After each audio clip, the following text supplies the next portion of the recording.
This is Wrestling Chat with Friends.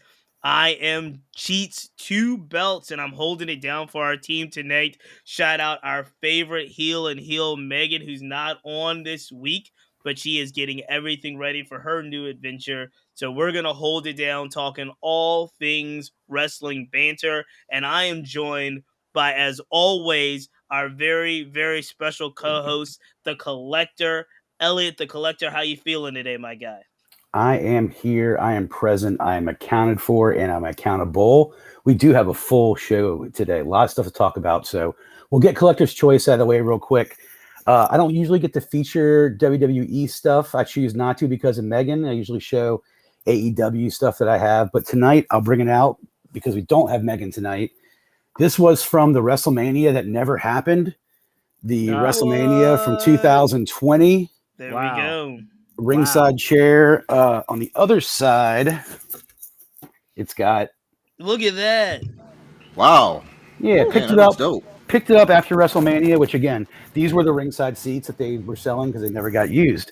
Yeah. So that is my collector's choice. Yeah, thanks. I got my most expensive collectible, and the last thing I've purchased from WWE directly. So I'm here. Let's get started. Let's get it on. Good to see you, Cheats. Well, look, today is a special day, as it always is a special day when we have the crossover episode, if you will. This might be the first official crossover of 2022. I think so. I think so. Maybe something like this. We are joined by the homies, Chris Mack, Mo, No Words Barred podcast. What is good, fellas? Welcome. We got a lot to talk about. Yes, we do. It's been. For me in Mo's case, it's been a minute since we last spoke on our No Words Barred, and a whole lot of shit has happened. Especially in the wrestling realm. Vince is gone, like he's gone. And now we got this Cerebus here of Nick Khan, Stephanie McMahon, and Triple H running shit officially, and it's exciting. It is scary at the same time. We're gonna get all into it. We're gonna get all into it. Mo, how you feeling? You feeling good? Yeah, man. Yeah, I'm feeling very good, man. Like what Chris was saying, it's been a very crazy a week too. There's always an inside joke that we have now, because it just so happens to happen every time. It's always the day after that we record an episode. It's always something big, something crazy, dramatic, crazy happens. That week was very light. That week was actually light leading up to that point. And it was like, well, we finally got a light week for once. And then the very next day, the bomb drops, and you're like, it's big time. It's big time. Well, look, Mo, I'm glad to see you. I'm glad to see you healthy and recovered. You and I both. So you went down, and I was checking. I texted you to check on you, and then I went down the following week. What? It got me too. It got me and the family the following week. So we were playing hurt last week. We're back at it this week, and we're gonna start this show like we always start every show. I'm gonna jump right to Elliot, the Collector. Elliot, what are you popping for this week? What has happened since we last visited 7 days ago, and a lot's happened, that got you popping out of your chair, excited about the wrestling world?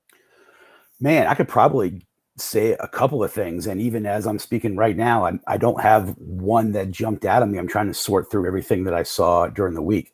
I think kind of overall, it's going to, my current sort of feeling about what's popping me is probably going to be the topic A on the show tonight. It is, there's a new culture in the wrestling world, or a different culture. We have a situation we haven't experienced in decades. What's it going to look like? Will it be different? Will it be the same? AEW, I think, is gearing up to have a pretty amazing fall season. So just the anticipation of what's to come in Q3 in the wrestling world has got me popping. I'm excited about some returns. I'm excited about new management. I want to get into it with you guys about what that can mean. So that's all causing me to pop a little bit this week. It's the dawning of a new era. All right. Well, I'm gonna jump in and just say, I think what you're really alluding to, because if Saturday Night SummerSlam was any indication of what we can expect from WWE under the creative direction of Triple H, if that is it, now it may not have been, but if I'll check with the group, but that SummerSlam was awesome. It was a very, very good show. I agree. And what it did for me was it reminded me, if y'all forgot one of those y'all must have forgot moments, what it did was it reminded me when WWE is right and they're doing the big event with the big production in the stadium and they get it right, no one can touch them. This is what it was proven to me, was that when they do it right in the big stadium with the big production in the big match and they figure it out, they don't screw it up. They showed everybody, I think the world over, why they're still kind of the top dog and everybody else is looking up at them. Now, granted, I think you're right and you're wrong. I'm not quite there where you are yet, but I want to talk about it. But that's what I was popping for. SummerSlam done well had me talking about SummerSlam. And that's really what was the big thing for me. I mean, Chris has got some audio things going on. We're going to go to Mo. Mo, what were you popping for? Now, you haven't been on in a while, so you can tell us within the last 10 days, or you can tell us, like, overall. What are you popping for in the wrestling world right now? Oh, man. I guess the biggest thing is that, just seeing how SummerSlam went. It was a great event. I thoroughly enjoyed. I enjoyed a lot of it. Now, I didn't watch it. I didn't watch it live, but I saw it the next day, and man, like that, those matches. What can you say? I mean, then they start off the right match to start off the night. I mean, it's just Bianca and Becky started it off. The way the card was structured, and it wasn't a lot of like extra stuff that necessarily you see, like because they just want to fit stuff in. Just the flow of everything was great. But honestly, though, the big pop is still, I can't believe Vince is not in charge. He's not in charge anymore, or charge as in, everybody feels that they know. But yeah, that's the biggest thing, man. That's the biggest thing to me. I mean, who really would have saw that happen? Yeah. I have not known wrestling without Vince McMahon being in my entire life. Right. And that goes for everyone, 50 and younger. Yeah. So let's go to Chris. Chris, what were you popping for, whether there's the last 10 days or just you haven't been on the show in a while? What's the pop? What got you out of your seat wrestling-wise right now? Well, Bayley's back. That's for me. Bayley is back, and she brought Dakota Kai and Io Sky with her. Dakota Kai was the big shock, though. Right. Because no one heard from her since, when she was released, a few months back. And, and she kept herself quiet. She just went on to do some Twitch streaming. And, for a minute, the wrestling world looked like they were about to forget about her, and she shows up after Bayley makes her return to a huge pop. And I'm like, yo, what the fuck is happening here? And it did, from that, we see that her return was like, that was earmarked like months ago. Like really, they the Dakota, that's Bayley stable thing. That was something that there was their idea. And apparently, I don't know if it's legit, like for real, that Vince like took the Knicks to it and said no, or if it's more along the lines of Triple H now being in control fully and bringing some of the people that he did like back, and and going full bore with it with his vision. But this is it was a shot in the arm that the Raw women's division needed desperately, and the women's division in total needed. And now with Becky being out for a while with that with her shoulder injury, it's just give room for the new call-ups to breathe and to grow and to be introduced and to develop the characters and just get a lot of time in. And this program right now, it really helps Bianca the most because now she's really coming off as this defending, fighting face champion, and now she has adversity of a different sort towards her going into his facing Bailey and her crew. And I'm just looking forward to that. They gave almost an hour and a half, maybe 2 hours dedicated to the women's division and to that storyline on Raw, and it was great. And I'm looking forward to see what else they got planned for SmackDown, what they got going on there. What a shot in the arm.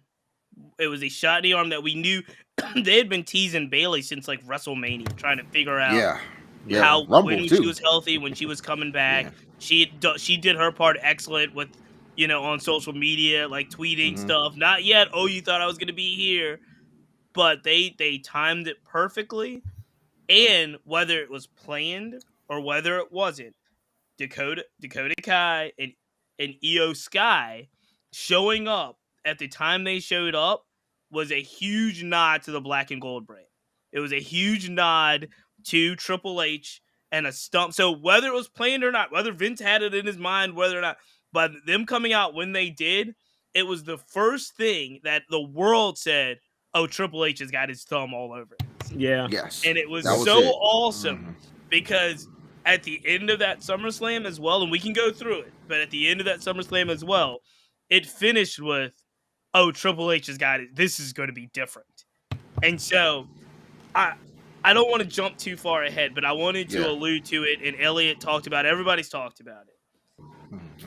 This is, in many ways, Steve Jobs coming back to Apple. This is Triple H having creative ring against the rest of the world, with the understanding, let's not get it twisted, he was demoted and then removed because he lost to AEW. That's the way Vince saw it. They were, we were going head to head on the same night. First of all, it was, we're not thinking about any other companies. Then it was, let's go on TV head to head on the same night. Right. Get trounced. Then it's, let's move nights, right? And then they were still getting beat for the most part where Vince wasn't happy. And then it turned into Triple H, the black and gold brand is over. You're out of there. You're sitting down. Now, this is where we are now. Not only is Triple H back with that lesson, right? With that lesson that he's kind of his butt kicked the first time when he went head to head with AEW. But now he has all the toys at his disposal. He's got full reign in everything. And he's going to, I think that what Triple H has the opportunity to do, and this is, you guys correct me if I'm wrong, but I think they have the opportunity to basically Attitude Era, basically the NWO. So now AEW, don't get me wrong, AEW is not WCW at this point. It's not the NWO at this point. But close. But they're an insurrection. And now that Triple H is clearly aware of. And now he has all the toys at his disposal, all of them. Not just what he thought was the lesser league or whatever. And he gets another shot to put his imprint not just on the wrestling world but also to have an impact on AEW. What do you think one, do y'all think Triple H is looking at it that way? And two, what do you think Triple H does with all the toys at his disposal? Now, we say about Triple H having all the toys. I had a friend in the chat saying that it's not toys. He now has nuclear warheads at his disposal. He has the big red button, and now he's getting control, and have this creative outlook on the main roster, working with the likes of Roman Reigns and seeing how the rest of his title reign goes, because he has 4 weeks to build this match with him and Drew McIntyre and go from there. Of course, you have Riddle, Bianca Belair, Liv Morgan now, developing, as a star in her own right with the SmackDown Women's title.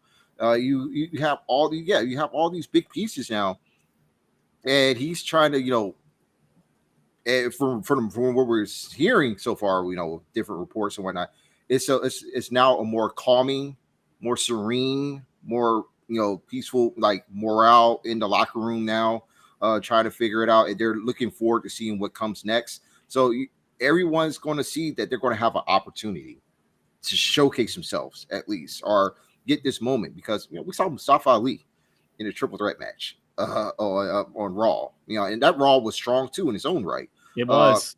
And and now I'm interested in how SmackDown's going to differ. What he's going to do alongside with Paul Heyman, who also runs the creative there. What he's going to do on SmackDown is going to differ from Raw, because he still got to at least give some type of air to both brands, and see what makes one special from the other. And I'm looking forward to see what he does. Is everything going to hit? No, of course not. None of it's going to be perfect, but I'm now invested more so than I have been in a long time with WWE television and with wrestling in general. And I'm just I want to see where it goes from here, and what vision and what other creative minds that Hunter is willing to listen to and bring in going forward. Because we might see some new writers come in. We might see some more guys that have worked before with Triple H or worked in the business, but never really got their feet wet from a creative or production standpoint. And we'll get to see from that, because part of me felt like that we might see more Kevin Nash backstage. You might, we might, Delirious is not working. We might see him come into the creative one time. Who knows? Because Hunter, he is a geek. He is a wrestling nerd, just like everyone else. And from what I'm watching so far, he is trying to restore the feeling of something of the territory days. And I'm just wondering to see how long it goes and how he balances bringing more of the wrestling aspect into the program with the sports entertainment that is WWE is well known for, and how he creates the balance that too, because he's focusing everything what's on the in-ring product. Nick Khan got all the business stuff out the way, alongside with Stephanie. He was able to be the face of the brand. And I feel like that's going to work out, and because the train's going to keep rolling. That's it. Don't stop. Can't stop. Won't stop. Elliot, what do you think? You said you were a little contrary to you. You have a different thought on this. So I do have a different thought. I'm not playing devil's advocate, because everything Chris said and Mo seconded. Yeah, I mean, that's what I think a lot of us. I think some of our enthusiasm is driven because, well, Vince is out, so the alternative is basically everything we think has to be better. The sample size is just too small. I want to ask an honest question. And this might be difficult with hindsight, but if we watch this SummerSlam and then watch this Raw, and Vince, there had been no change in organizational leadership, what would we have said about those shows? Would we have said, whoa, Vince, would we have felt that different about it had we not been aware that Vince was not around at all? I don't know. To every point we made about those shows, you're right. It felt a little different. They featured the U.S. heavyweight title big time on Monday. They did a vignette. It was wonderful. And if we want to see some of those titles elevated, because they haven't had much attention paid to it. What they're doing with Bobby Lashley is tremendous, but it just doesn't feel as wholesalely different in this small sample size as what I think we all want to happen. And Triple H, I thought his NXT product was great. It did not perform well in the ratings. There are a lot of things that probably caused that, but Triple H, is he one of the greatest ever? Is the game? Is he up to this challenge? We sort of assume, if he brings in Kevin Nash and elevates Shawn Michaels and suddenly Sean Walton's backstage, do we want that? do we want that? I don't know. I don't know about that, but Nash is a good mind, though. Let me respond, just because I thought you had a really good question. My read is, and I try to look at the product without. I understand what the dirt sheet baggage is, or the behind the scenes stuff that's happening. However, I've always tried to look at the product, whether is it a good show, is it a bad show? And yes, I think we have a very small sample size of this kind of news regime, but I would say that SummerSlam, from its entirety, was probably the best show of the year. It's probably the best WWE show that they've had this year.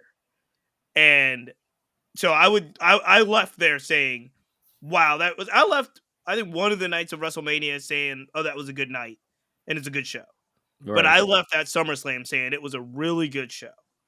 And I always think, and everybody says this, and I agree, I think 3 hours on Monday is too long, and I think it always has been.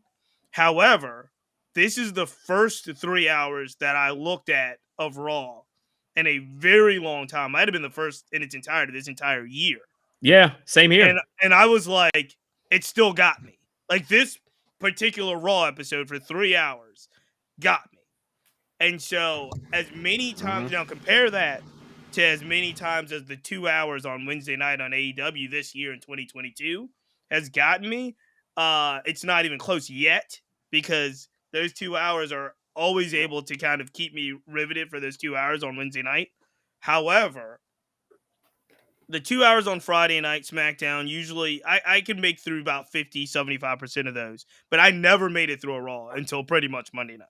Mm-hmm. And so I say all that to say, with the knowledge that he possessed from his lessons learned the first time, and knowing creatively what Triple H wants to do with certain individuals and athletes, I have more hope now for the Ricochets and Mustafa Ali's of the world than I ever had before. This, I think, could be, like I said, that okay, WCW has the ball on this side of the fence and is not running crazy with the NWO. I think this has the potential. It may not be, but it has the potential to be like, okay, let's remind everybody who we are. Mm-hmm. And and I haven't seen, the interesting thing is, I think what most people are excited about is that they haven't seen that version of WWE in so long that I think there was some questions if they could even really do it. I still have questions. Right. Could they really produce something? So without going through, let's go through some of this stuff. Chris, you alluded to the very first match. Bianca gets her revenge. Let me just tell you, the pop in SummerSlam in the outdoor Nashville Stadium, when that music hit and they said from Knoxville, Tennessee, the crowd went crazy for Bianca. Yeah, man. Of course. And it was really, really impressive. The rating on the match, the actual rating on the match, was a B+ match. It was actually a really good match. Bianca wins by pin. The story of this is, obviously, you already talked about it. Bayley's return, Dakota Kai, Io Shirai.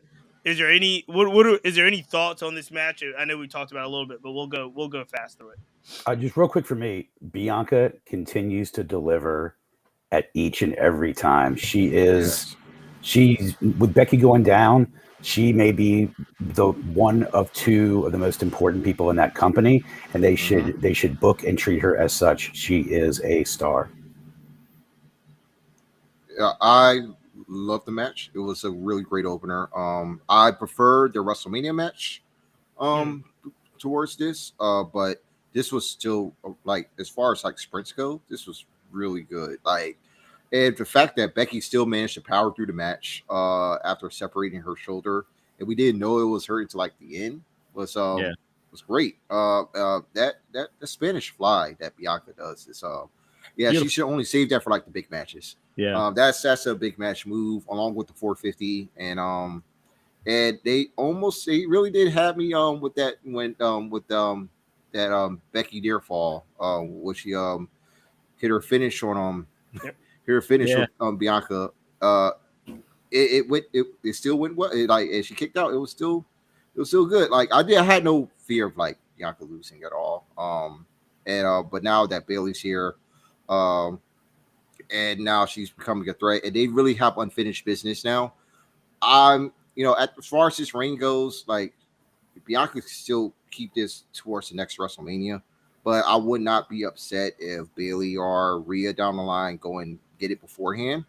But I'm just liking how the presentation of Bianca has been thus far, as being treated as the top woman on that brand and pretty much of the entire company, because she be doing lots of media runs heading up into this show. She'll be doing this afterwards. She is like their face of the women's division right now, and for her, to finally grow into this form now that she's the one, she's the woman. Like beating Becky right there, she got her seal of approval at the handshake. She is there now. She is submitted, and it's going to be a ride seeing how she holds the torch going forward. Well, I'll say one thing as I'm thinking about this. There's a certain parallel that comes to my mind when we're thinking about these. I guess this little rivalry that Becky and Bianca has had. It reminds me of, and Chris, it goes what you said too. Reminds me of Brett and Owen. Their couple of matches, which ironically, the first one was at Mania. Yeah, the actual first real match between them two was at Mania, and then the rematch happened at SummerSlam. And I always it's always people that say the first match was at Mania was better than the steel cage match at SummerSlam, and vice versa. But I always think about that. Just it was a work rate type match. If that is your thing, you want to see these wrestlers. They, if you're big on work and technicality and that stuff. Even though Bianca has more power capabilities, I guess, than Becky, and Becky, she's no slouch herself. The pacing of the match I felt was very good. That they kept it light on the crazy near falls. I know how sometimes these matches they're prone to do that, and this didn't need it. They did their regular spots, and I think it was the second longest match of the whole night, or it could have been the longest. So the fact that they gave them that much time, it goes to show that storyline, the investment people had in it, they were hook, line, and sinker, and that's what you would hope from the creative standpoint with Triple H and his impact. We're going to see long term. As Elliot said, you're not going to see it right away. The expectation is that's not a safe expectation. We're going to see how it looks. You always give it to like the 6 month, or you want to do it quarterly. 3 months from now, we're going to see how everything looks. With that said, I will say this, that Becky sliding in, coming to Bianca's aid when Bayley and her crew rolled up, that felt like Triple H. I will concede a little bit. I think that was a Triple H call, a Triple H move. And that, I think, a Becky face turn was not probably in the cards before 2 weeks ago, and that felt it. Yeah. No, I agree with everything you guys said.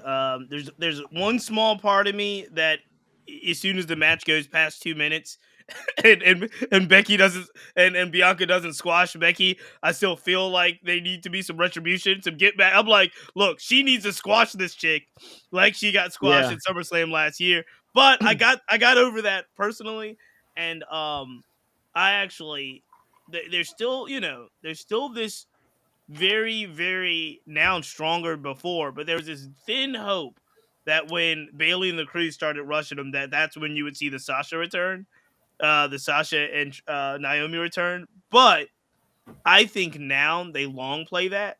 If they worked it out, if they didn't work it out, they're gonna long play that and make it a big moment, as big as it can be, because now we're getting into some of the craziness. We know how close Sasha and Bayley are. They are super close. Like, even when Sasha walked out, she was at Disney World with Bayley, like, hanging out. So, if anybody can get them back, it's going to be Triple H and Bayley, getting them back in the ring and doing something special. But I will say, as Elliot said, I do think Bianca Belair is over is not even the word. You can't define how over Bianca Belair is right now. And not only is she over, she's like, this is her work time. So it's not like you're over and you're only doing spots. No, she's working every day and she's over. It's a great time for Bianca Belair. Man. Speaking of over, we know we're going to talk about it. Second match of the of SummerSlam, the first quote unquote gimmick match, if you will. But I got to tell you, guys, I am Logan Paul. I'm over. Over. I'm over for Logan Paul. Yeah, I thought I'm not surprised. I think man. we talked about this last week, Elliot, that he was going to be a really good wrestler and do some really good spots because he's athletic, he has the build, he has the size, he has everything. But it's one thing to think it, and then there's another thing to see it. And Logan Paul bought the goods. Yeah. And really, really impressed. What'd you guys think of Logan Paul versus The Miz? I enjoyed the fuck out that match. Me too. Yeah. I loved it. I loved it. You know what? You know what's crazy? Isn't it crazy? Or it's I'm noticing that WWE been doing pretty good when they having guest athletes or celebrities lately. Involved in wrestling. They've been picking. They know how to pick. They've been this pretty is good. The best one. SummerSlam was the best celebrity in the history. I think in the history of their events. Right. If you're talking about Pat McAfee and Logan Paul, this was the best ones. And these are people that respect the whole art of wrestling. You know, these are people that they respect what those guys and those women do so much that they're willing to put in that time and effort to, you know, put on the best possible match that they can or whatever, however time they got.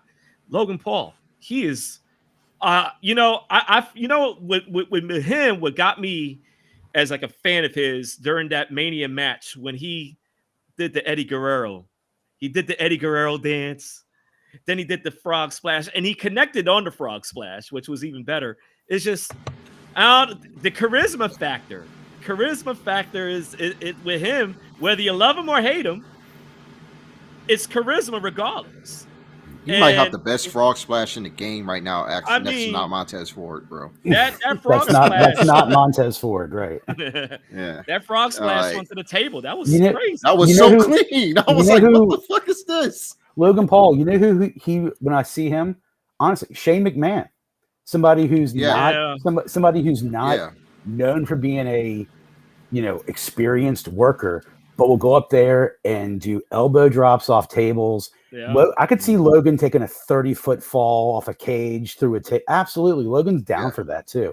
So yeah, I mean, some of these big, you heard it here first. You will see Logan Paul versus Bad Bunny, possibly a WrestleMania. He's planning for that already, man. They're billing Logan from Puerto Rico. I'm like, right. You know, like, I noticed that. Yeah, big ass mansion in Puerto Rico or whatever. It's gonna happen. It's like it's right there. It's right there. The Caesar plan. We get it WrestleMania SoFi. So, Elliot, you made your bold prediction. I agree with you that Bad Bunny's coming back. He loves it too much. He thinks you talk about respect for the industry. Yeah. Bad Bunny's there. I think Logan Paul is there. My big bold prediction about the Paul brothers in general is that Logan Paul's WWE run will ultimately eclipse Jake Paul's boxing run. That's how much I believe in Logan Paul being a fixture in WWE. And I think it will eclipse what Jake Paul is doing in the boxing run. Won't Jake just eventually come join him too? Jake. Only matter of time that Jake will come and, you know. I agree. I think that's hey, get the money while you can. Let's talk. We talked about what they did on Monday night with the U.S. title and teasing a vignette that Bobby is the champion, and now they're having a tournament to figure out who Bobby's opponent is, or it's kind of some elimination matches. Bobby kind of handled Theory pretty easily, I would say. Yeah. Over on SummerSlam. Which makes sense. It makes sense, though. Are we happy with that storyline? Are we happy with what Bobby's doing right now? Like I said, he took out Theory pretty quickly. Yeah, man, he's back. He should be. He's the United States champion. He's one of the most dominant forces in the WWE, you know, from a storyline standpoint. He's fucking Bobby Lashley, dog. He is on a tremendous run right now, and he's one of their best faces in the company. And to put him in that high standing and make the United States Championship mean something right now as like the top title on Raw when Roman is not there, you know, it definitely gives it a lot of significance and for Lashley. And, you know, it's only going to elevate the division more, especially after what we witnessed on Raw with the triple threat matches and the eventual number one contender coming forward as well. I think it's excellent that Ciampa is featured in this as the first, you know, competitor under this new sort of open challenge regime. I think that was the right call. All 6 of those guys that competed on Monday will be worthy challengers for that title over the next few months. And honestly, any 6 of them could on some pay-per-view dethrone Lashley, and they'd all come out looking good still. You know, I don't think AJ needs a rebound yet, but some of those guys like Ciampa and certainly Ali, they all should be carrying that title at some point in their careers. So the next several months, you know, through Mania, there's a spot for all 6 of those guys somewhere, and then culminate with something big. Yeah, and they can always heat AJ Styles up for anything. Because he is the ultimate tool, you know, utility set right there for them. Like he could be in the United States title picture. Yay, 2 months down the line, they can heat him up as the #1 contender for the WWE title. Who knows, man? Because that's how he is. He's just a consummate professional, and he delivers, man. He delivered this week, this past week too, and you know, it's all looking pretty good, man. Right now, you know, still some things to figure out along the way as we continue to run down this card. Yeah, go ahead, Mo. I was going to say that ending to that first triple threat with Mustafa doing the 450 splash and then right into the Styles clash. That was beautiful. And right on Miz, like the flow of it was just so beautiful and crisp. I looked at it, I was like, man, that's awesome. It was super subtle. I rewound it and watched that moment a few times, and it wasn't until the 3rd or 4th time when I saw how Miz helped launch Ali back up into him, and you would have noticed it, didn't see it, but they all worked so well in concert with each other. All 3 of those guys are great. Yeah, I just didn't know when Bobby got so over. I knew Bobby was over, right? But after he destroyed Theory. After he destroyed Theory at SummerSlam, if you noticed after the match, they were all doing like the Bobby, like they did it with him.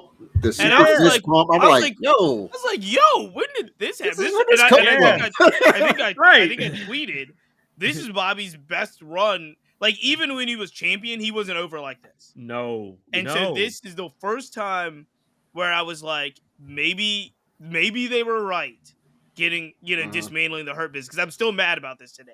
I'm still mad about the Hurt Business. I love the Hurt Business. Dismantling the Hurt Business to me was like the worst move in the history of WWE. But now seeing where Bobby is, I was like, maybe they saw something that I didn't see, because he is, not only is he winning matches, not only does he have a belt, he is more over than he's ever been. And I was like, kudos to him. This is awesome. Yeah, he got the look and the entrance too, and like he's got everything up, man.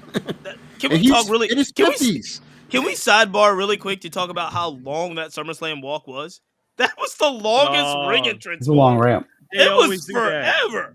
Yeah, it was forever. Good Lord, I was like, good thing nobody's running in. They would have been out of breath and tired by the time they got there. Let's talk about what I didn't like.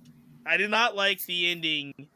I did not like the ending at all about the Mysterios and Judgment Day. That match sucked. I didn't like the match. I didn't like Edge running out. I mean, if anybody's going to run out, Edge runs out. I was waiting for a Dominic. I think we had talked ourselves, Elliot, into a Dominic heel turn, and we had worked it up so much that it's almost like Julia Black, Julia joined House of Black. We're just like, just get it over with. It's still going to happen. It's still going to happen. Everybody knows it's going to happen. Yeah. It just should have happened in that moment. I don't know how exactly, but we were messaging, just turn this kid. At this point, it sounds like you're just sort of like bullying him around now. But yeah, if we all know it's going to happen, but there's 7 or 8 more months until Mania, and that's when you want to blow it off. So you really, you got a lot of time still yet to fill. And I would have turned him immediately. And what I'm realizing, what would also make sense, since Mania is going to be in LA next year, and the last, one of Rey Mysterio's, he felt one of his greatest matches was against Eddie Guerrero at WrestleMania 21, and guess where that was at? In LA. So if you really want to think about it, and knowing Triple H, who knows, he loved Eddie. He could do that as a nod as to Dominic and Ray having that match, at Mania. I think that it'll be a full circle moment. But I don't think many people, I don't know if they really think that far back of something like that. I don't know. Let's Edge is Edge. Edge is actually, he's a Hall of Famer. He's like an AJ Styles type in the sense that I think you can put him in a lot of situations, and he makes people look good. He looks good. He's not necessarily, in my mind, he's not necessarily like a Dolph or a Miz, because I think Dolph and Miz make people look really good in the younger generation, but I think Randy Orton, AJ Styles, and Edge make people look really good, and kind of in that level. Like, you know, you got to be at that level, but they make you look really good at that level. Let's keep breezing through because we got a lot to talk about and we're getting short on time in certain aspects. Anything outside of the Pat McAfee intro, which was glorious. The male choir I thought was phenomenal. Anything that stood out outside of, obviously, we kind of knew what Pat could do from his NXT days, and he didn't disappoint. I thought the intro for McAfee was great, but anything that any takeaways from the McAfee Corbin match? It was fine. Yeah. I mean, it was okay. I mean, I really wasn't expecting much out of it anyway. Between those two, I mean, with Pat McAfee, not to say that the fact that he's another person that just so happened to just wrestling well, just took up to wrestling, and then he's doing great. It was an okay match. Even Pat did. Even Pat was like, he could have done better in that match. But it was enjoyable for what it was. The crowd liked it a lot. But yeah, it was. He got his work in, got the dub, got a beer with his brother, and just went on his way. Enjoyed the rest of his evening. They had to commentate again. If you want to have Pat do some sort of spot, either match or get physical twice a year at WrestleMania and SummerSlam, fine with me. He's excellent on commentary, and that's where he does his best work. Yes, I'm with you, Elliot. I agree 100%. Let's jump into a match that I thought had the potential to be the kind of match stealer of the night. It did not turn out that way. It was the match stealer of the night, I believe, at the last pay-per-view at Money in the Bank. But decent match all in all. Surprised that the bloodline and the head of the table still kept both golds the way that they were building it up. But the Usos overtook the Street Profits. Gentlemen, these guys have been, in many ways, carrying the lead up to SummerSlam. I mean, carrying it. Every Monday night, it seems like they were putting on some bangers. This one was a fine match. It wasn't super awesome, but the Usos went over clean. So, where do we go? What do we think about this? And does this, in your opinion, solidify the Usos as like the greatest tag team in WWE history at this point? I mean, they're already a great tag team. I still have the New Day over them, but they're definitely in the top three. As far as the Street Profits go, I don't know. It looks like all signs point to them splitting, but inevitably, but I don't really want it to split in the way that they normally do with tag teams of that nature. Right. Hopefully, they could do it by the draft. But there is something going on with Montez Ford. Obviously, you see both of them. Their bodies has changed over time drastically, but he's developing a mean streak. And it really they lost the match because he got too hot headed, and it cost him the match. It in some ways, I could see that leaning towards like a heel persona, but I'm not too sure yet. But they do have to get some solo stuff going because they can't have another tag title match for the time being as long as the Usos are the champions. I have a theory in my mind, and it may sound crazy. But what if the person that turns is Dawkins? What if it's him? Think about this way, right? All these matches that they've been having as a team, the person who's been eating most of those pins recently has been Dawkins. And if you want to ride on this whole thing as far as Montez being almost paranoid, almost obsessed with the fact to get a win. And from one perspective, you can see like, oh, well, he's losing it. He's going to be the cause of the team ending. But I can see it on Dawkins' end. He's like, I'm tired of having to deal with all this stuff. I'm always the person that's number two. Right. Yeah. One of those type of thing. Everybody would expect Tez to turn heel. But what if it's the other partner, though? Because he feels that no matter what, he's not getting he's still not getting the respect. Yeah. I think that actually might make for a better full story with them. is starting off that way. Ultimately, either way you go, it's Tez is the one who, at least from sitting right here today, right, is the one who I think they want to, at the end of the day, be the one that fans go away caring about more, which doesn't not to take away from Dawkins, because I think he could be a legitimate big man on his own, but there's a spot for him too. Tez seems like he's long for great things, perhaps. Yeah, I don't know where we go from here. What you can't do is have them continue as a tag team. You're right. No, it's over at this point. Like, you think as a tag team, at this moment, as a title challenging tag challenger, team. no, yeah, can't. It was interesting the way that they decided. Was it Monday night they did the paper rock scissors and then Tez just ran to the ring to take the solo match, right? Again, that also plays in what Mo was saying. I think this plays into it. Might be something that Doc is going to be having issues with that. But they also, if you notice, the commentary team, and this is definitely people in their ear, have really been flattering to Dawkins. On like when he's in the ring, if you notice, they know they're not blind. They know that Tez has star power all over him. They know the crowd responds to Tez, but I don't think they're done with Dawkins yet. He's not going to go by way of what's it, Tucker. And he ain't Tucker. He ain't not Tucker. That. You know, and people do like his personality as well. So I think that there is a place for Dawkins. I actually just want them to stay brothers and want them to realize, kind of like the New Day did when it was Big E's turn.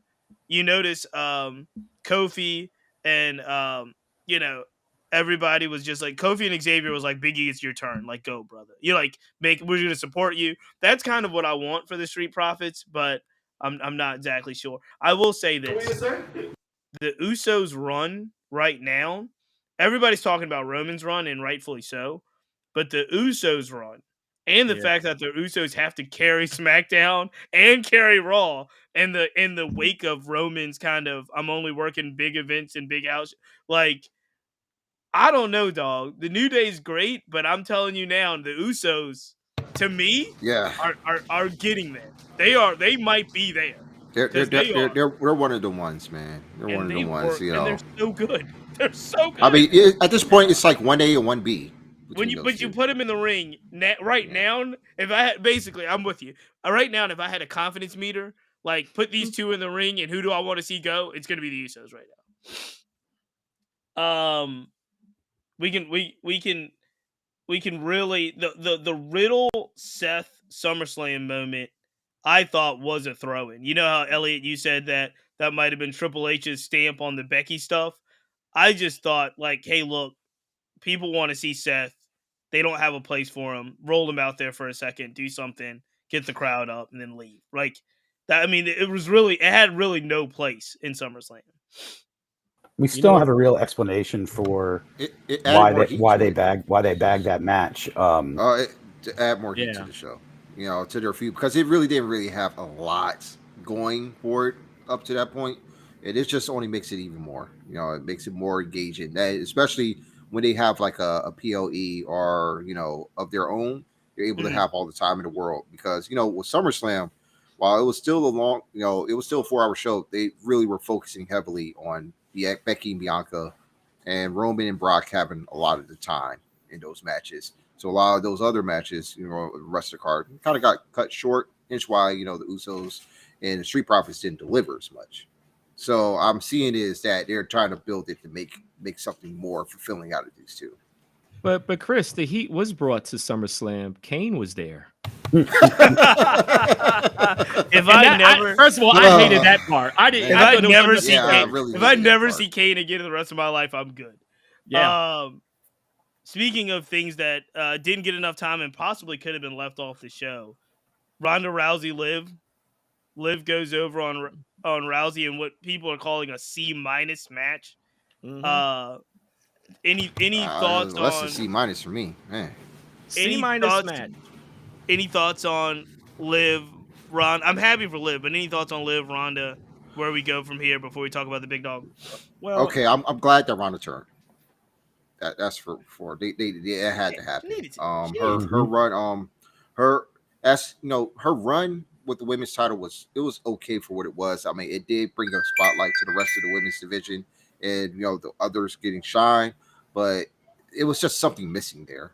And now they finally have a baby face that can, that is beloved, that's quirky, that could generate sympathy in ways that Ronda cannot. And Ronda's still going to be fucking over. It's Ronda Rousey. She's going to be cheered no matter what, but she's playing the character that she has to play.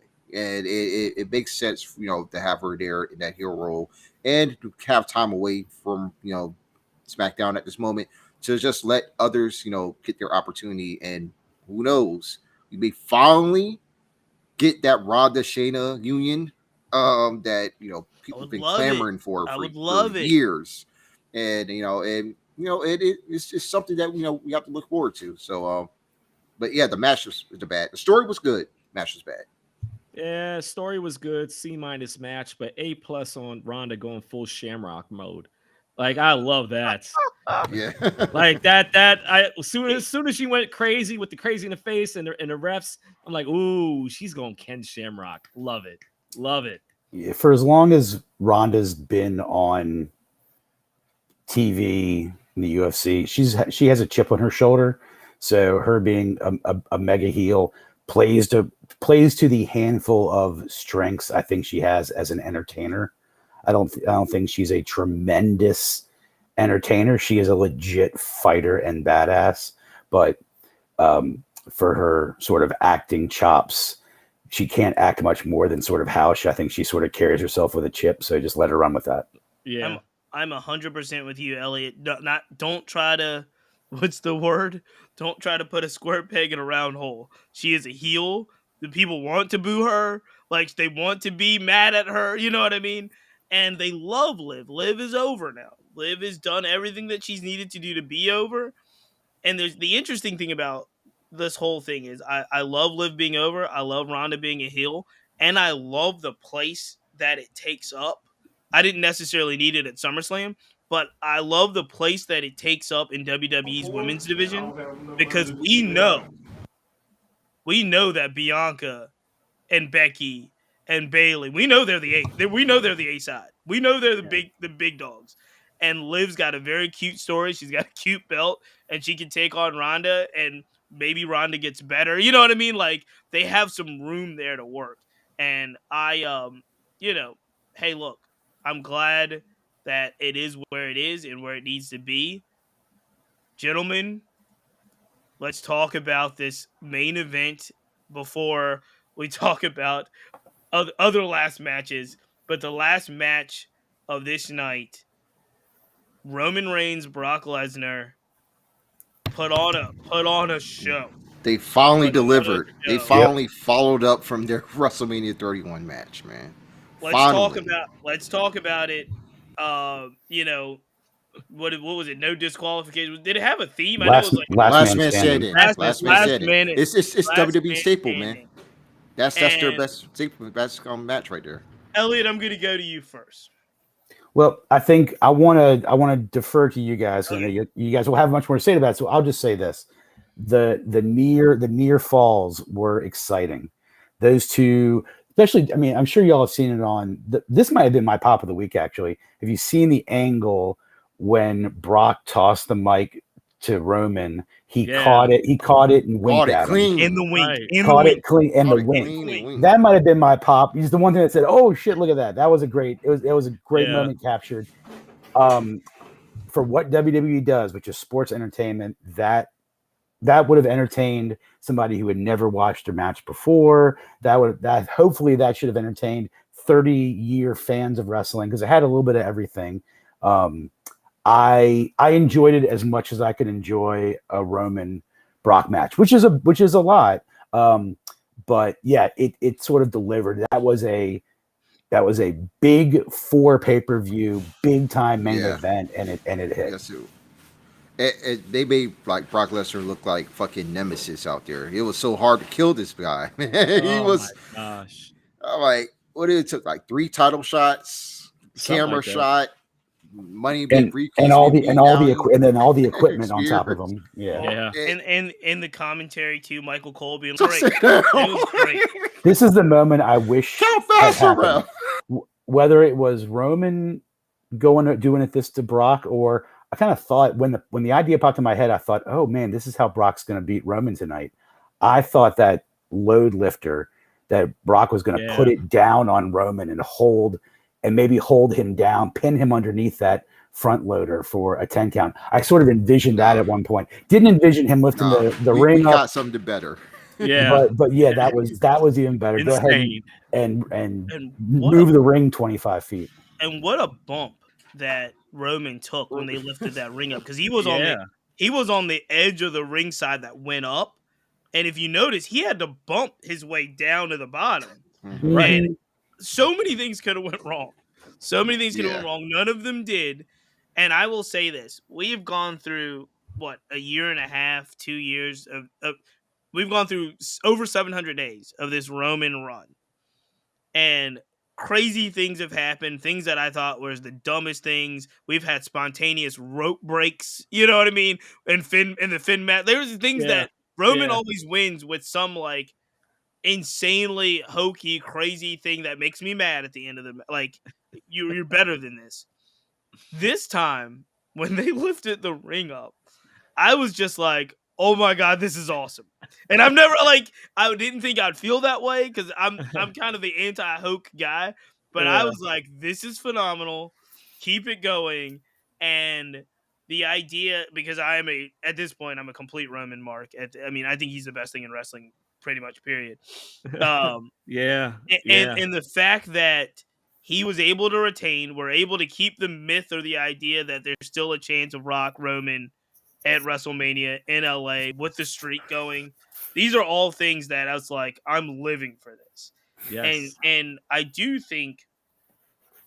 think because of all the stuff that goes around it, I do think that we forget that Roman is actually working some hell. Like this run, he's worked hell of match, like really, really good work. Yeah.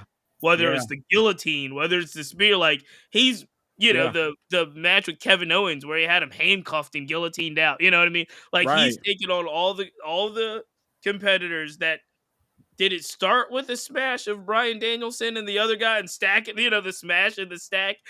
I don't know. I think it's a phenomenal run. And I think these matches, the Brock match, like the match that happened at SummerSlam main event, these matches are fitting. Like the actual work that takes place in those 40, 45 minutes are fitting of that main event, like title and banter, and he carries it so well. And I was really impressed. I thought the match was rated an A. I don't think it's a 5-star wrestling match, but it's a 5-star sports entertainment match. Hell yeah. It was the sheer ridiculousness of just number one, Brock driving the tractor down the aisle, and which was a smart idea since we was mentioning about how long that walkway is, and for him to just drive it up there and then him getting out of it and standing on it, I was like, what is going on? Like this is a crazy start, and then him doing the Lou Thez press from the top of the truck onto a Roman. Like I'm like, this is crazy. Man.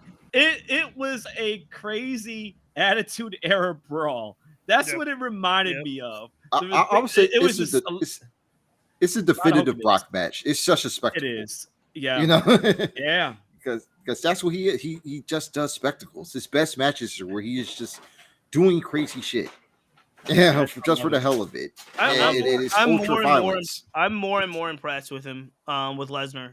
Like, this has been the best run of his career. This man bun character where he's been smiling. He's a show king. This is what we sort of all figured he had in him, but for whatever reason he had the greatest talker in the history of wrestling by his side. Nothing wrong if Brock doesn't speak, but that's sort of what we sort of put him. That's the box we put him in. Him coming out there enjoying himself. Like it seems like he's enjoying himself, but he's interacting. He's interacting with fans. He's announcing his own name. And it's really just the best run of a Hall of Fame career, no doubt. And again, like we were saying about, like, he's better now than he talks. He's better. People connect with him more. They enjoy him more. He's funny. Like I mean, he's doing talking spots with Sami Zayn on SmackDown. That's crazy, but he's doing them, and it's funny. So it's like, Roman is better now that he talks. Mm-hmm. Brock is better now that he talks, and they're two completely different styles, right? If you're lining them up, but they're both so over and so endearing. I love it, gentlemen. Really quickly, where does Roman Reigns and Brock Lesnar, if that case, well, where does Roman Reigns go from here? Like, what? As he said, he smashed them all. What does he do now? He dropped that title to Drew at Clash because what else can he do? Who else can take him out? I'm like, it's either Drew, Bobby, AJ Styles. Right now, it's those three that I can think of, except Rollins. And also when he comes back, Cody Rhodes. Those are the five that are only coming. Kevin Owens. Kevin, maybe, yeah. Kevin, we've seen probably, that, right? But we've seen it. We've seen most of these. Yeah. You know, but we didn't see the Cody. I still think it's Cody. I think it's Cody. Yeah. I don't know. Cody's going to win over Roman, though. I think none of them. I see that over Seth. It's The Rock. It's The Rock at Mania. None of them. He holds it till at least LA. I mean, that's fine. I'll be in Mania anyway. So if that happens, I'm right there front and center. So let it happen. If The Rock beats, if you're holding out for The Rock and Roman at WrestleMania, and The Rock's planning on going over and holding that title, the only person he'd lose it back to is Roman. So I don't see it having a title. No. You don't see The Rock going over. You're seeing Roman going through The Rock too. Then they're really in a box. Then what do you do? I don't see Roman having the title. Oh, you don't see Roman having the title at WrestleMania. Okay.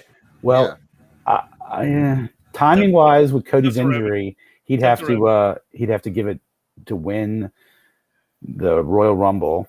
I mean, it's a bit of a box. It's, that they're in right now with this because he's been established as so dominant and so awesome, and it's worked for 700 days. But like, you have to at some point. It can't be 900 days. Like, that'd be ridiculous. Why not?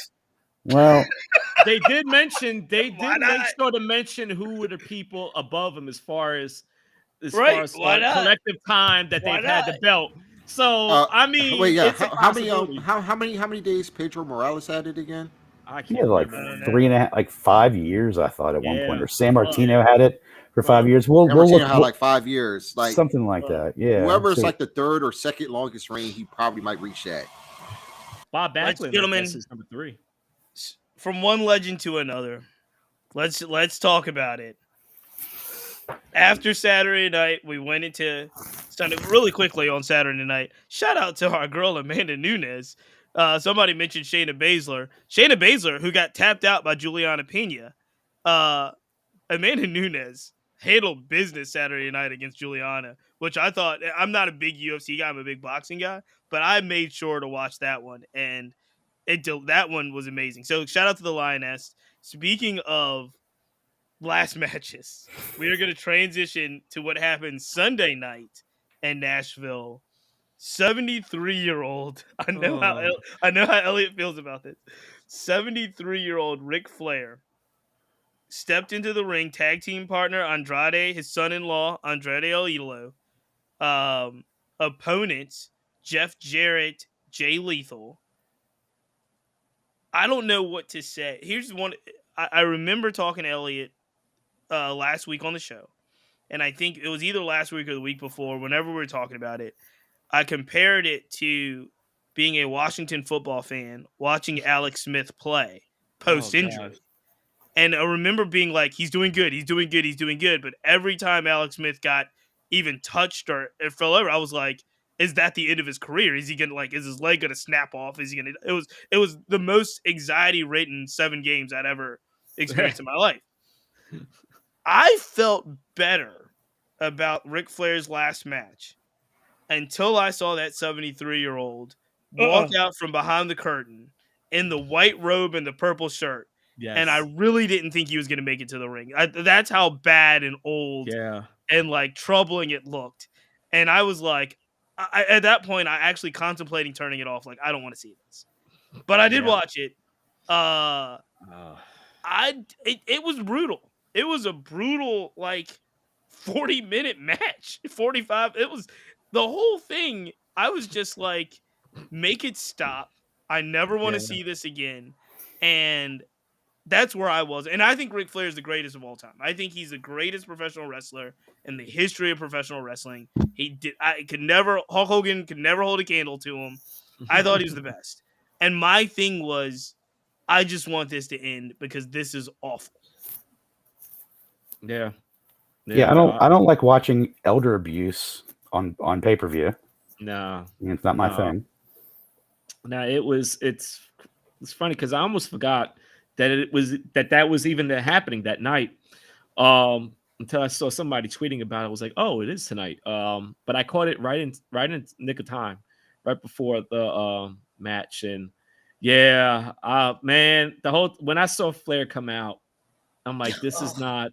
It was just one of those feelings, and I hate having to say it, but it was like a pit of your stomach, like your heart just dropped because like you're afraid you're about to witness something that's not going to be good. I was like, man, this guy does not need to be in the ring at all. And then he hardly could move, and he took a bump. He took a suplex, I think. Yeah. Him and Jay have been practicing that suplex as the one move they were going to do. Right. No, we all I hope knew that Andrade, that all three of those, the other three men in the ring, the good news is that they had Rick's best interests in mind. Right. Of course, they were going to do everything in their power to not only make him look good, but protect him at all costs. I'm sure that was their one and only job they all felt responsible for. Right.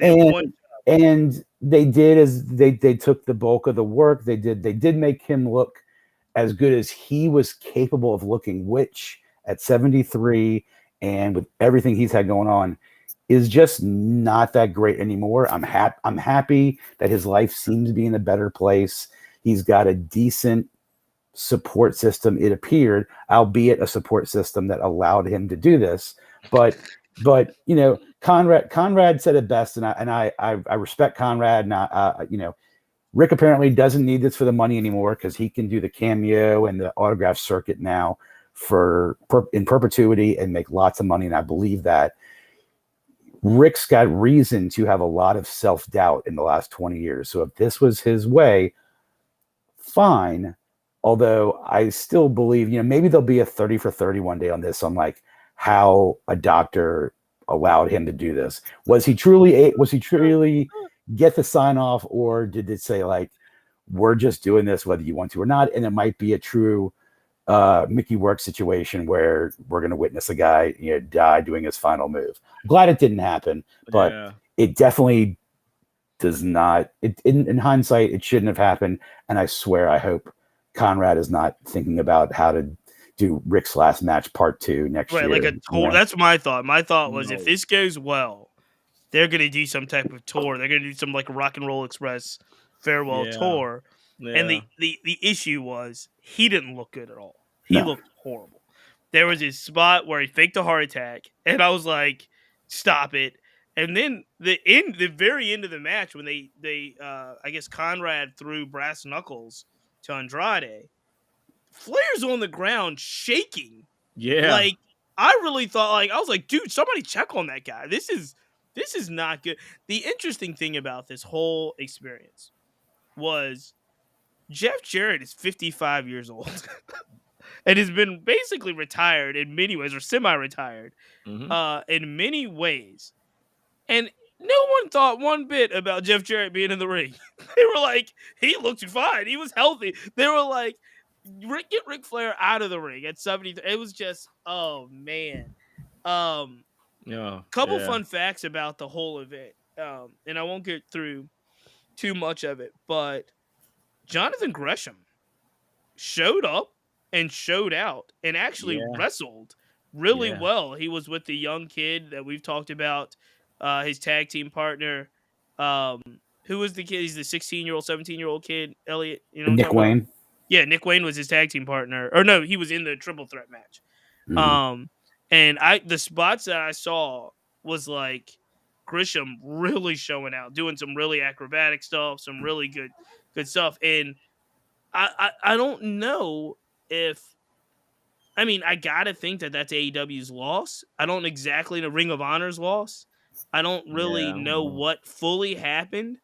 But if Jonathan, we don't fully know what's going on yet, really, either, probably. Right, but if Grisham doesn't want to be a part of the company and doesn't want to wrestle, or only wants to wrestle indies, because my assumption is, had it been anything else, he doesn't show, but because it's Ric Flair's last match, and he has a lot of respect for the wrestling business, he showed.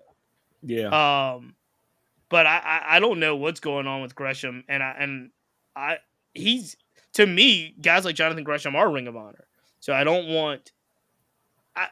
I love Claudio. I love Claudio. I love Claudio being champion, and I think Claudio, like a lot of people have pointed out, is also Ring of Honor. He's a very Ring of Honor type guy.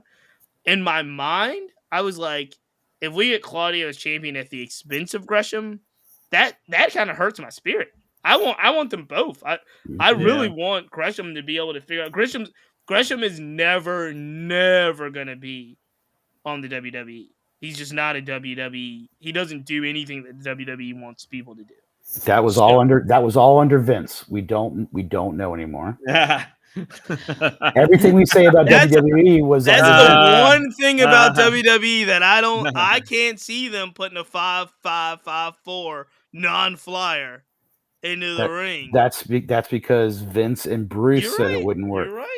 You're right. And that's really my whole point, is like, we don't know what the vision is. Maybe Triple H and Stephanie, and to an extent Nick, maybe they don't want to upset Vince at all while he's still alive. Like, who knows? I'm not saying Vince has any decision making or is influencing them at all. I don't think it's happening, but we just don't know what the separation is yet. But put it this way. I had way more faith in Tony Khan getting a Jonathan Gresham right than I do in the other company.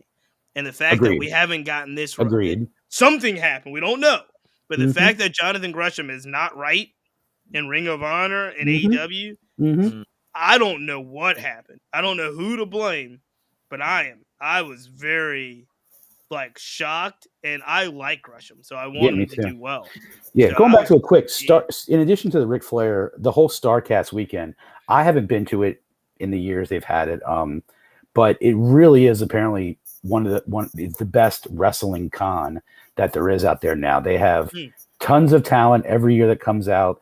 It's sort of been quasi under an AEW banner the last few years. It's being held kind of in the same weekends, although not really affiliated. This year was held where SummerSlam was, although really not affiliated at all. It was definitely billed this, as a Jim Crockett Promotions event, which is awesome.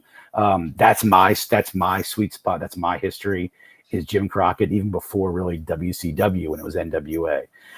So I had a more of a vested interest in the whole weekend, and seeing a lot of the booths on Twitter of the toys and the collectibles was cool about it too. Plus, I'm a big autograph guy, and meeting the guys too, which is so StarCast is an event that Wrestling Chat with Friends, I'm basically saying 1 year has to cover.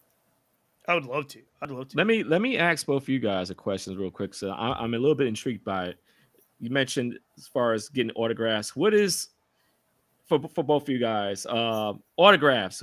What is the most your favorite autograph that you've gotten from any wrestler? Oh, collector, you think this? I don't have any. Oh, okay. So I have in 1999, probably kind of after the WCW hump. NWO was still around, but it was more towards the end. I just randomly one time went with a buddy to the airport because they were flying in from they had done a show in Charlotte. They were doing Nitro in Richmond, and we were like, let's just see what happens. So I have, and I don't think I've shown it yet on a collector's choice, but all I had in my car was a Frisbee golf disc, and I had a black Sharpie. So we went to the gate. We saw arriving from Charlotte 8:30 in the morning. Okay, we're sort of milling around. There were a couple of other fans, but we were just chilling. The plane pulled up. Everyone on the roster from 1990 at 9 pours off this plane, and between disembarking and luggage, they were all just chilling. So I have a Frisbee golf disc that has. I have to look at it, and a lot of it's almost blank now because it's faded over the years. But I had Diamond Dallas Page, Scott Hall, Chris Jericho, Ric Flair, Booker T, Chris Benoit, Fit Finley, Gene Okerlund, Wrath from Chronic. Wrath.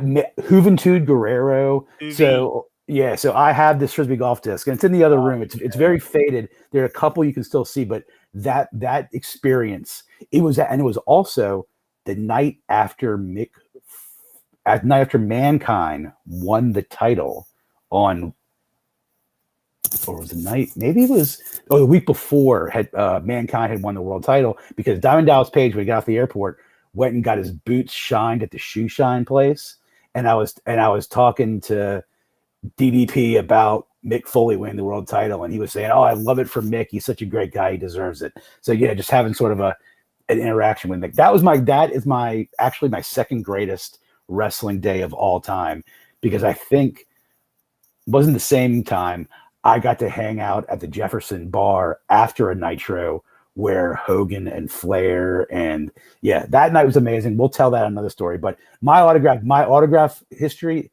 is that Frisbee golf disc, that moment getting those wrestlers, and then getting a Dusty Rhodes autograph by my brother got me one too.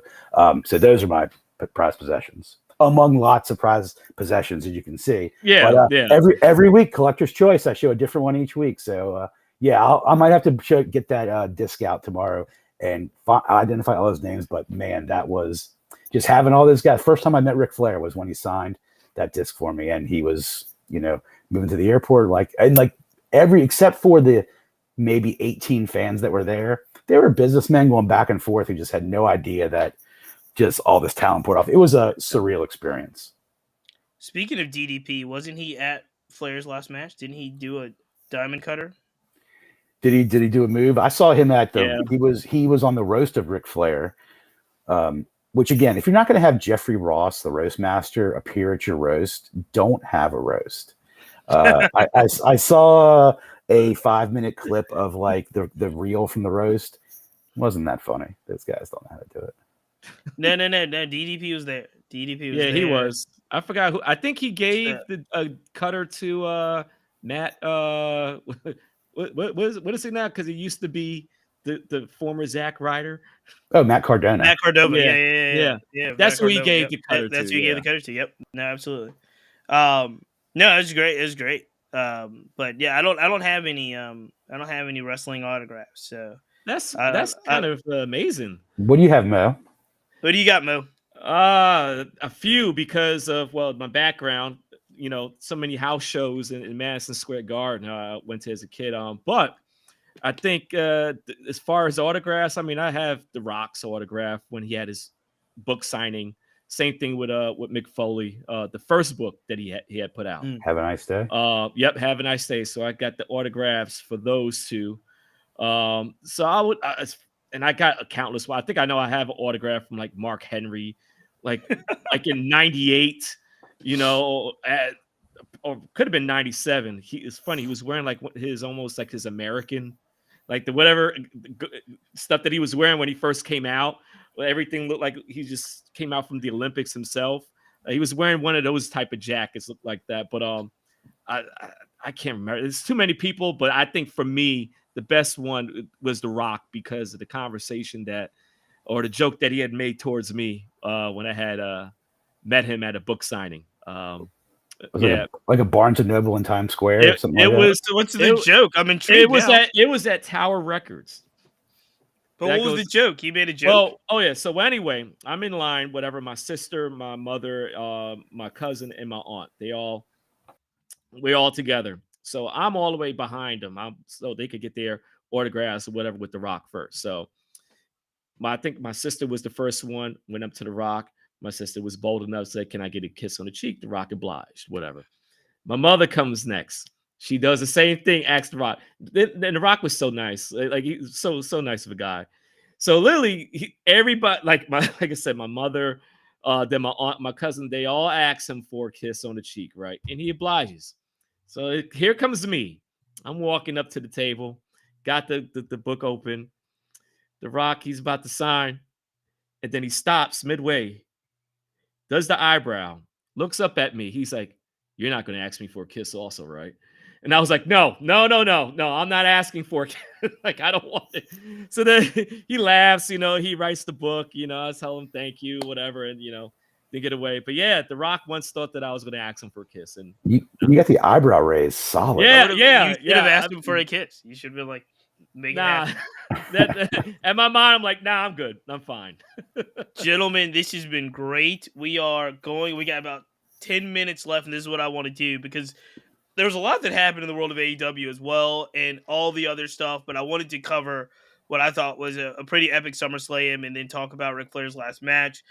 So what we'll do is, as we close out, we always talk about our moments, faces of the week, but I'll just leave it up to a moment of the week for you, or something going forward.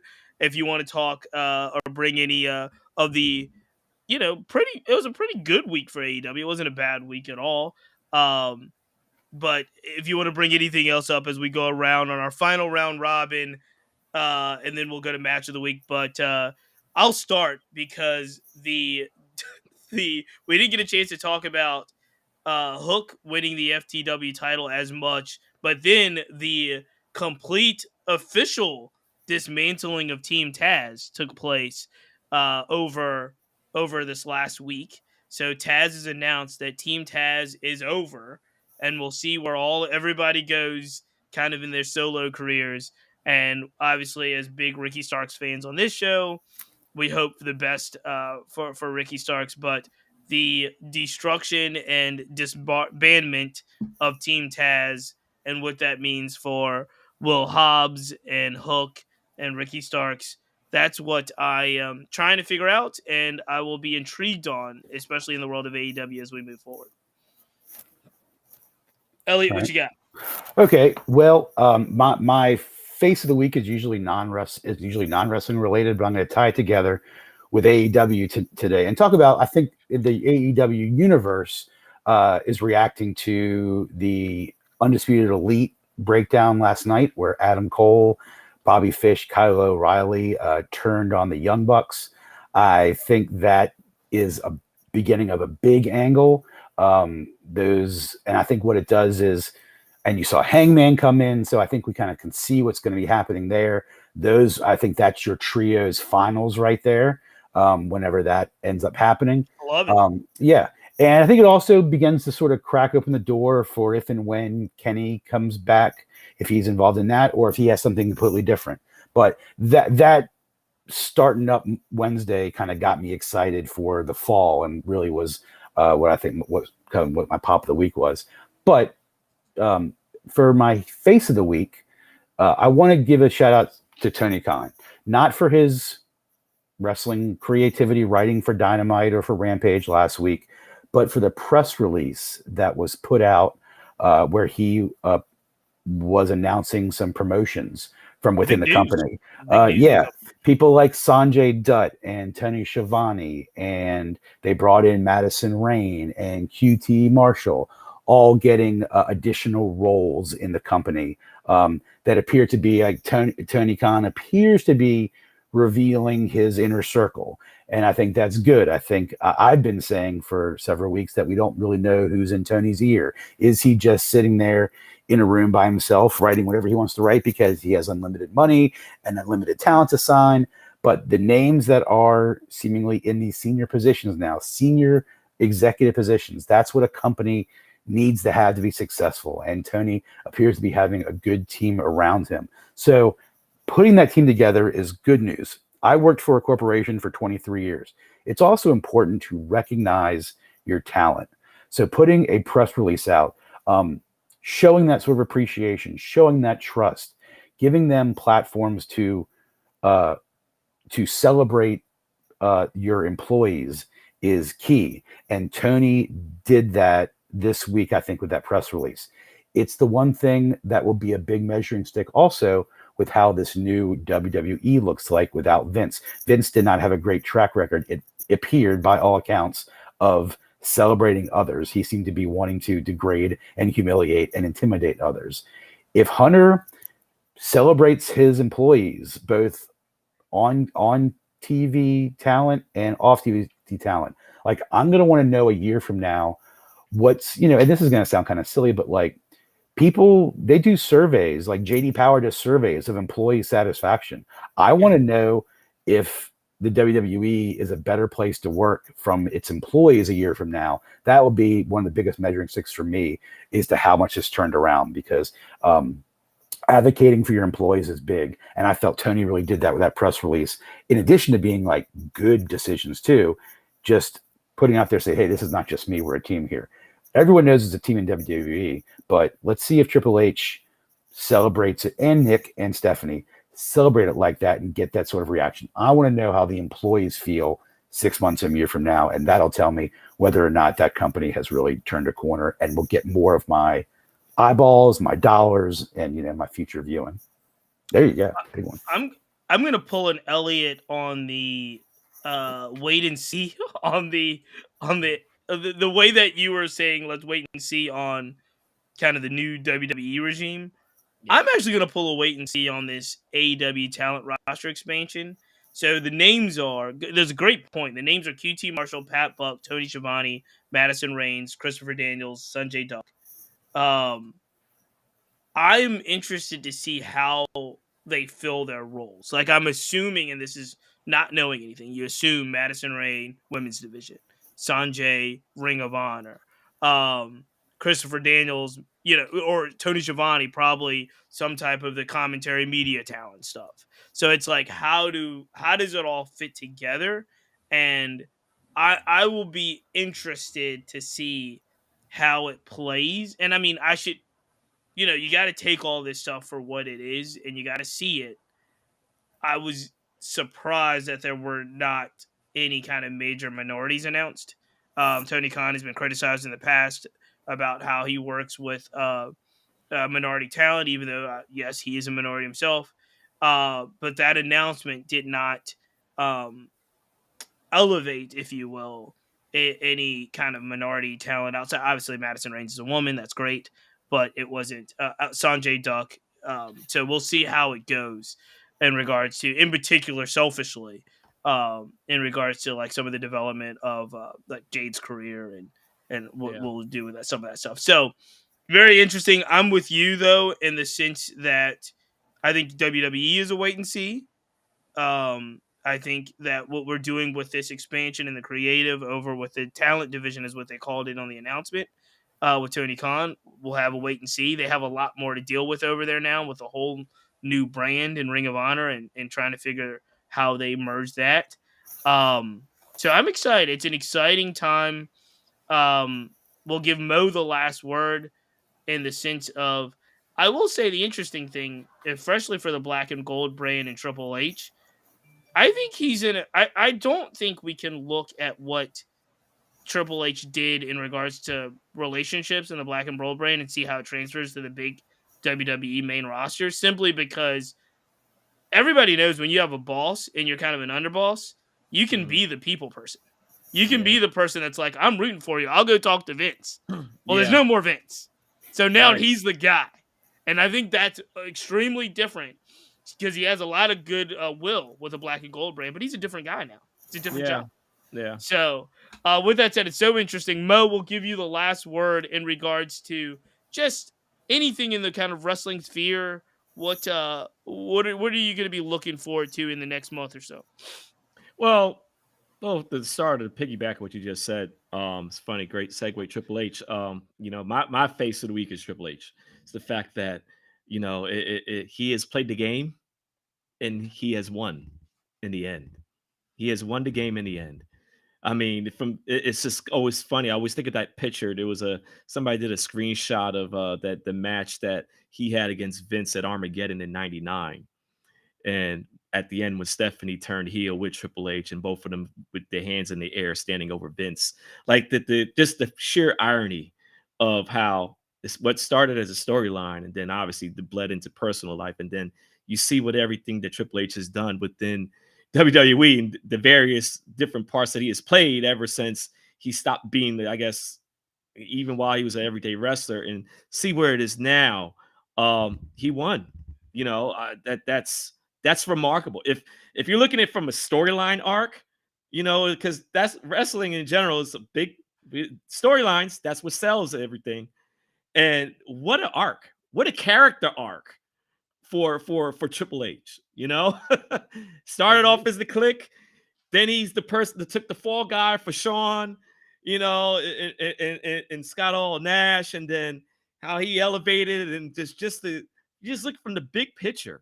It's like he won in the end, and he gets to do it with Shawn and NXT. Who would have thought that would happen 25 years ago if you told somebody that they were going to be in charge of, almost pretty much creative in the developmental and the main roster within WWE or WWF at the time? Who would have thought? It's remarkable with that. So for me, like I said, I'm a big picture type of guy, and when I look at all that stuff, Triple H, he gets the faces. He gets the face of the week for me for sure. I like it. Yeah, I like yeah. it. Elliot, what is the match that we all should be watching this week? You're on mute. Yep. We did a lot more talk about Ric Flair than I guess I was anticipating. We talked about that I guess match he had Saturday. We're all, I think, glad it's over. I choose, like I think a lot of us want to do, is choose to remember Ric Flair when he was capable of his entire repertoire. Cheats, I agree with you. He is the greatest wrestler of all time. That's not saying he's the greatest technical wrestler. That's not saying he's the most charismatic wrestler, although I think he might have been. He was the greatest wrestling performer I think we've ever seen. Now, it's very easy to go into the archives and pick from his classic matches with Harley Race, with Dusty Rhodes. He had some great ones. Ricky Steamboat, those might be some of his best. So I was just doing a little bit of like surfing and diving around. And I found something that I think has a little bit of everything. It is a Ric Flair, Ricky Steamboat match, but it is not a singles Ric Flair, Ricky Steamboat match. On a random hot summer night, almost 28 years ago to the day, on July 30th, 1994, on an episode of WCW Saturday Night, a TV episode. And I'll post this on our Twitter feed at WCWF Pod on Twitter. My collector's match of the week this week is Ric Flair teaming with future Stone Cold, at the time stunning Steve Austin. Steve Austin was the U.S. heavyweight champion at the time. Ric Flair, and so U.S. championship too, also promoting that like we did on the show today. Ric Flair and Steve Austin versus Ricky Steamboat and the Icon Sting. It was the main event on July 30th, 1994. Before the NWO, before the Monday Night Wars, before the Attitude Era, because Stone Cold had the U.S. title. These four guys went about 12 minutes. Really exciting match, seeing four absolute icons. You can make an argument for those four on Mount Rushmore at three of them, for sure. So that's my match of the week. Ric Flair stunning Steve Austin against Ricky Steamboat and the Icon Sting from way back in 1994. We'll post it on Twitter. Cleanse yourself of what we saw Saturday night. Get some good Ric Flair in his like mid 30s probably action. The Steamboat Flair stuff is great. Anybody can go back and watch some of it. It's phenomenal. So loved it. Great call, Elliot. Great call indeed. Mo and Chris, No Words Barred podcast. Thank you, gentlemen, so much for our crossover of 2022. Anytime, you're welcome anytime. We love to have you on. This was really, really, really good stuff. And you guys got a show coming up. Are y'all going to do it live, or like how are y'all doing this? Are y'all just recording it for? We're just recording it. Yeah, we're going to record it in a few minutes, and then the hope of releasing it sometime tomorrow. But Mo, here's my question: have you ever had Darius Lockhart on your show? We haven't had Darius Lockhart, We need and Darius we Lockhart on need the Darius show. Lockhart on. So. No Darius Lockhart on the revolutionary brother from the NWA. We love it. All right, gentlemen, it is time. We're going to count everybody out. Chris, I saw you came back. Thank you, Chris. We're going to count everybody out on 3. 1, 2, 3. Until next time.